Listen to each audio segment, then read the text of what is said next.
This is Charter Local Edition. My name is Brad Pomerance. We are in Irvine, California today at the National Faith Leaders Conference. It's my pleasure to introduce you to Nina Boyd. She is the Associate Superintendent with the Orange County Department of Education.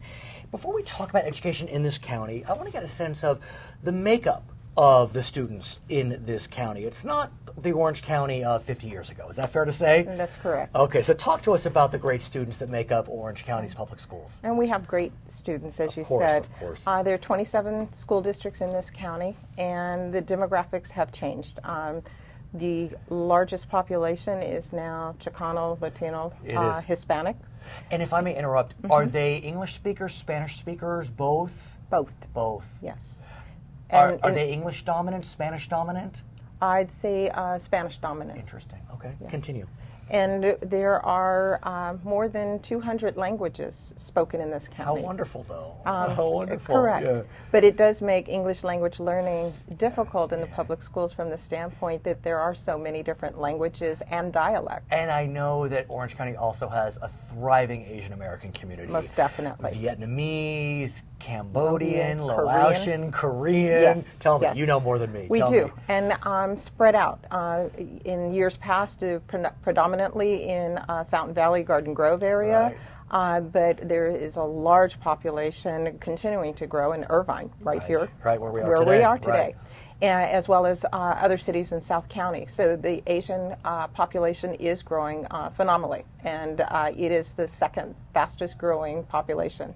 Yes. So how do you serve the needs of all those children coming from so many different cultural backgrounds, but more importantly, language backgrounds? I mean, culture is one thing, but if you're not speaking the language of instruction, that can be challenging. It most definitely. Right. And I think our schools do a very, very good job with regards to that.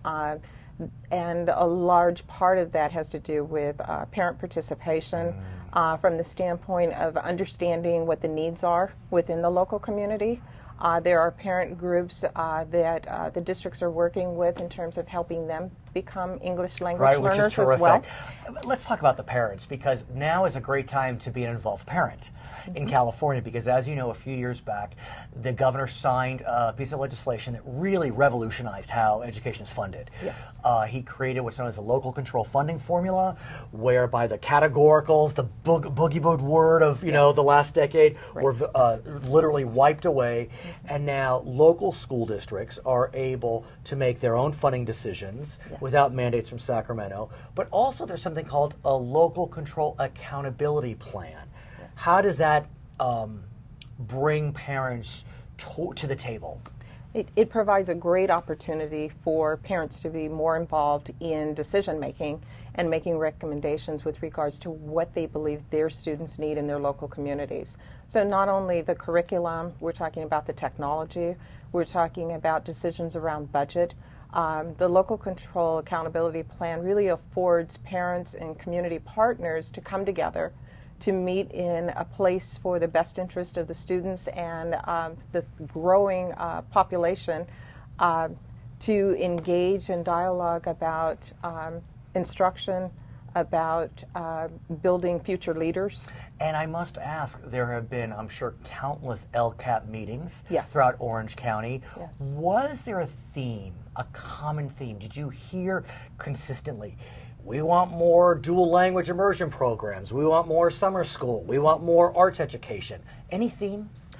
I don't think so. I think that the uniqueness of this county created the diversity that we see in the LCAPs.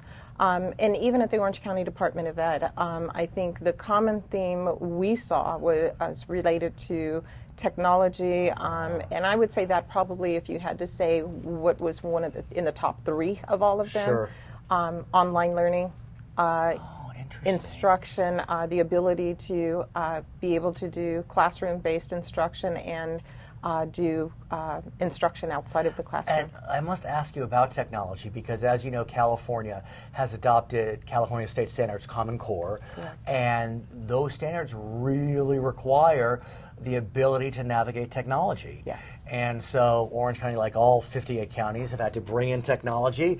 It's expensive. The kids probably teach the teachers how to use it. Exactly. But how has that shift toward technological learning gone? I think it's gone very well. Some districts are naturally farther ahead than Right. others because of how they've leveraged their funding prior to the change with LCFF. But I think looking at where districts currently are, I'd say we have more handheld devices.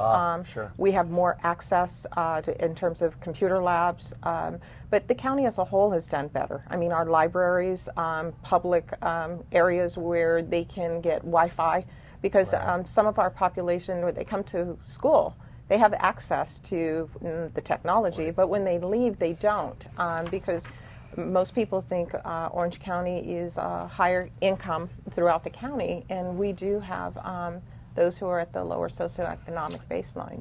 I understand your specialty, your area of expertise is alternative education. Yes.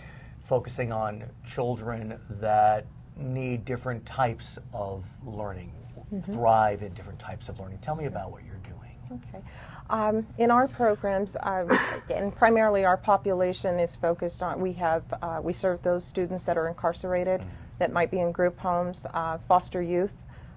We have community-based programs as well. And in all of those programs, we try to meet students where they are. And I think the success of our program is due to the wraparound services we provide. We have transition specialists, we have tutors, we have English language professionals who are working with them, trying to guide them and to focus on beyond just what the teachers are able to do in the classroom. It's interesting you mention educating in incarcerated situations. I've spoken with many folks today about that prison pipeline, Right. especially as it relates to men of color. And so I'm wondering how the desire to shut off the pipeline plays into what you're doing as an educator. Well, we have a great relationship with Orange County Probation, Social Services, and the Orange County Sheriff's Department. And although we are providing the education in the institutions, again, the wraparound services that are available to try to work with these youth so that when they leave those environments, that they don't come back, that they're not repeat offenders. And how do you create a situation whereby if someone is at a juvenile detention facility for, let's say, 3 to 6 months, you know, you'd hope if they're 15 years old, they can go back to high school. How do you make sure they don't fall so far behind that, you know, getting back into school? Well, that's where our transition specialists come in. And so, as we said, we have school in the facility. So at Juvenile Hall, we have Fisher School. And so at that school, the kids are going in to do classroom instruction 6 hours a day, just like they would if they were in a traditional school. And how is it? And it works wonderfully well. We do graduations. We have high school graduates. You can graduate from... You can graduate. And the diploma does not say Juvenile Hall. It says Orange County Department of Ed. You're kidding. Yes. That must be a very proud day, though. It is. It's a wonderful day. And to see youth who have made poor choices actually get their diplomas. And many of those kids will say that they were not going to school when they were outside of the institution, but the institution has allowed an opportunity for them to get back on track. Can you work with them to move them to some form of higher ed? Yes, most definitely. And we do have a collaborative with Coast Community College. And the students who have high school diplomas are able to do online instruction. And then we have a relationship so that we can work with probation to take them out so that they can be tested on the materials. It's inspiring. So, It's yes. You must love your job. I do. I mean, it's I really, do. It's very diverse. I can imagine. Thank you so much for joining us. She is Nina Boyd. She is the Superintendent of the Orange County Department of Education. My name is Brad Pomerance, and this is Charter Local Edition.